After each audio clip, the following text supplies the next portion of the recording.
ஓடுறது நினைச்சு அழுக்குறியாம பொழுத்த நினைச்சு சந்தோஷப்படுங்கப்பா. அண்ணே, செல்விக்கு என்ன வயசு இருக்கும்னு? ஒரு 8 வயசு இருக்குமா? தாளனுக்கு ஒரு 12 வயசு இருக்குமா? அதுங்க என்ன தப்பு பண்ணிச்சு?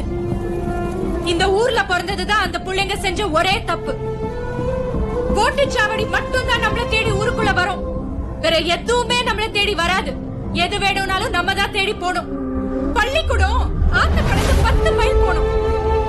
ஊருக்குள்ள தீ பிடிச்சா நெருப்பு வண்டி வரத்துக்கு 1/2 நாள் ஆகுது. ஒரு அவசரத்துக்கு ஒதுங்கணும்னா கூட ஊர்ல இருந்து 1/2 மைல் போக வேண்டியதா இருக்கு. இதான் இந்த ஊரோட நிலைமை. அவங்களுக்கு வேணுங்கிறதெல்லாம் அவங்கள தேடி வரும். நம்மளுக்கு வேண்டியது எதுவுமே நம்மள தேடி வராது. ஏன்னா அவ எல்லாம் சிட்டில இருக்கிறவ, நம்ம கிராமத்துல இருக்கோம். இங்க கோயில் கட்டக்கூடாதுன்னு ஆஸ்பத்திரி கட்டணும். தளபதி, நீங்க கோவத்துல பேசுறீங்க. கோயில் வேலை நம்ம கட்டிடலாம். ஆஸ்பத்திரி பெரிய விஷயம்ப்பா. ஆகிற வச்சா பேசுங்கப்பா. ஆளாளுக்கு கொண்டு பேசிக்கிட்டு